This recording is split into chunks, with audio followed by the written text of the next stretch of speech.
Star Wars Galaxy in Turmoil was the name of a Star Wars game being developed by the indie dev known as Frontwire Studios. This was a fan project being built as a sequel to the original Star Wars Battlefront. It was their own vision of Star Wars Battlefront 3, and the project actually took most of its assets from the cancelled Star Wars Battlefront 3 being developed by Free Radical. They basically ported over most of the assets you're seeing here into Unreal Engine 4 to build their own project.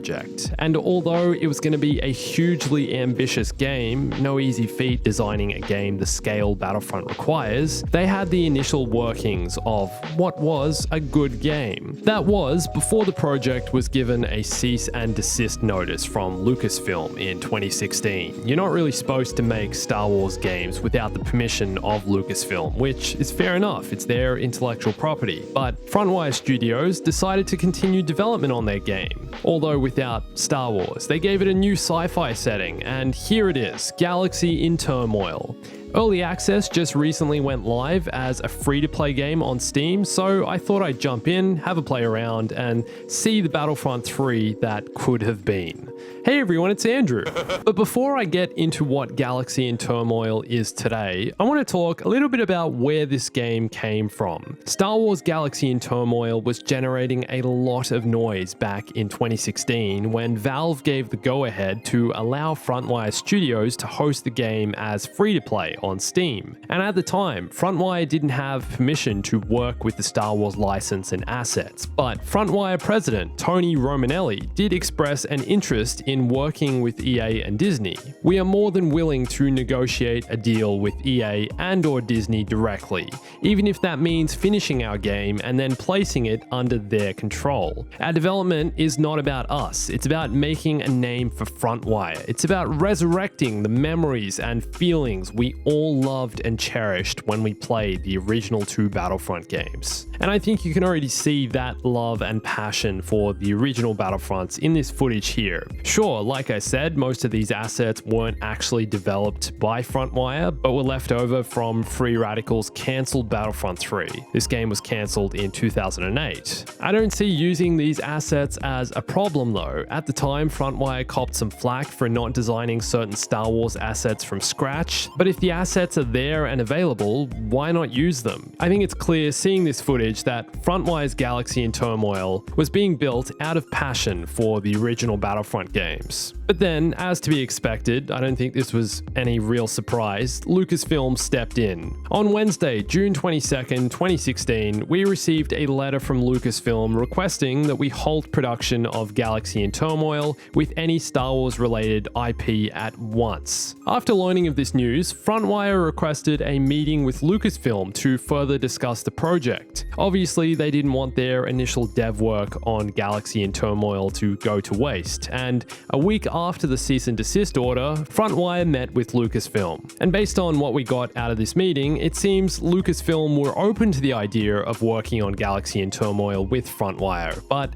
their exclusive contract with EA wouldn't allow it. EA has an exclusive deal with Lucasfilm to work on Star Wars games until 2023, when the deal will be revisited. And in EA's interest, further development of Galaxy in Turmoil would potentially be taking attention away from EA's Battlefronts, and Lucasfilm knew this as well. So Frontwire suggested making Galaxy in Turmoil an EA game and partnering with EA to assist with financial support of the game, but this was also rejected. Romanelli also stressed that he and Frontwire have no hard feelings towards Lucasfilm or EA, it's simply just the current business deal they have in place, and Galaxy in Turmoil is an indie fan project that doesn't fall into that deal. But Romanelli went on to say, upon speaking with Lucasfilm, they informed us that they have no issue with the Battlefront-inspired game that is not using the Star Wars IP itself.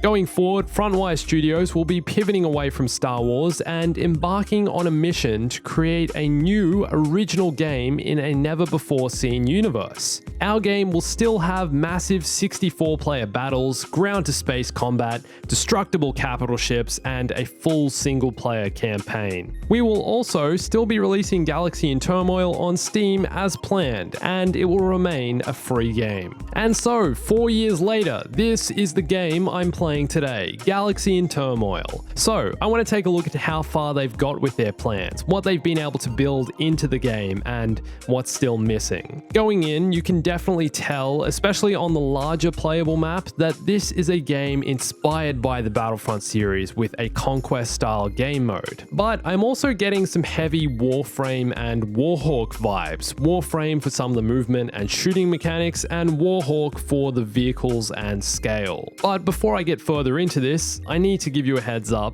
This game is very rough around the edges, but I should also say Galaxy in Turmoil is currently being built entirely by volunteers. No one who works on this game is being paid. It's kind of like a side project at the moment. It had a Kickstarter running at one point, but there was a technical issue with that. None of the people following the game on Steam were notified of the Kickstarter, so it failed in getting funded.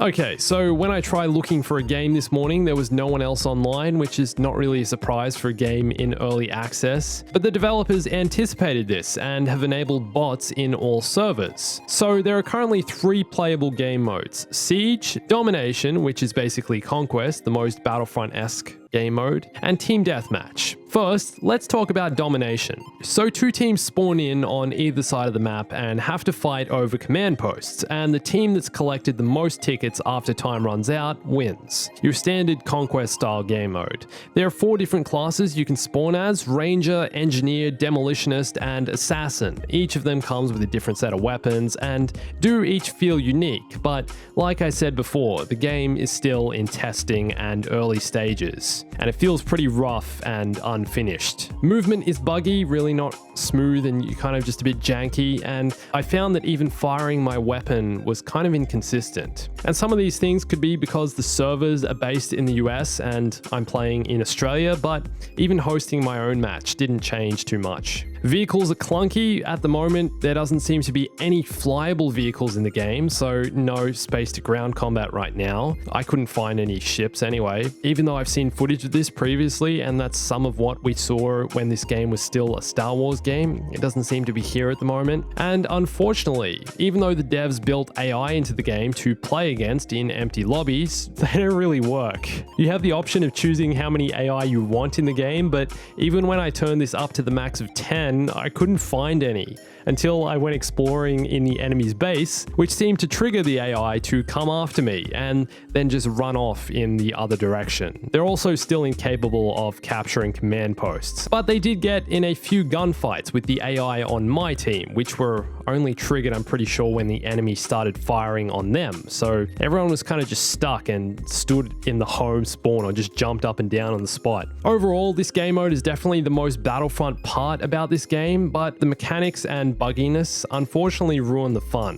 And the devs are aware of this. Since the early access went live on Steam a few days ago, the game's received lots of feedback, both positive and negative, a lot of people leaving reviews and comments, some of which is coming from fans of the project who've stuck around since its Star Wars days. The devs have shared a few posts saying they're taking all the feedback on board, so hopefully things improve from here. And I'll talk a bit about the Siege game mode. 2 teams fight in a smaller map with 1 attacking and 1 defending.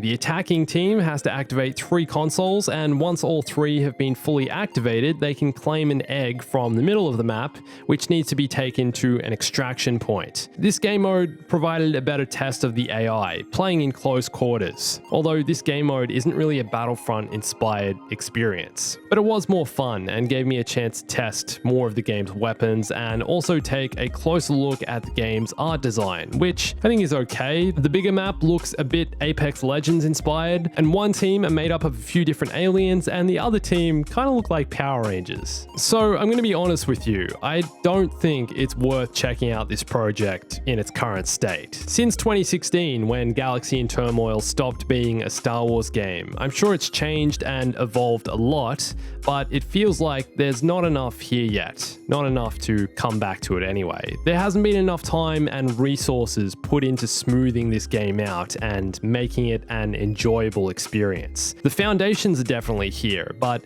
just seems like the project is undermanned. It's being built by volunteers, remember, and was an ambitious project to begin with. It's a shame seeing it come from its Star Wars roots and evolve into something that's just not quite there yet. But who knows, if Frontwire Studios decide to launch a second Kickstarter and the game receives the funding it needs, it could potentially evolve into an immersive conquest experience. But at the moment, there's no space-to-ground combat, no destructible capital ships, no single player, all the things Frontwire set out to build into Galaxy in Turmoil. The game is buggy and unsatisfying, but I'm going to keep an eye on the project and see where it goes from here, and see how it continues to evolve. And all that being said, there's one mechanic I really enjoyed in the game, the jetpack. It was epic, jumping off this bridge and jetpacking slowly towards a gunfight happening way in the distance, firing my sniper rifle from afar. This moment felt like I was a Mandalorian. And this is what makes me excited about Battlefront 3 style games, or any large-scale conquest game mode with endless possibilities. So, would you have loved to see this Galaxy in Turmoil game become Battlefront 3? And what do you think of what's become of this game? Let me know in the comments. And last week, I checked out the old Star Wars Battlefront from 2004, which was recently updated with online multiplayer, and it's amazing game, and what inspired this project, so you can go watch that video here. And follow me on Instagram, Twitter, and join my Discord for lots more Star Wars gaming and everything else. And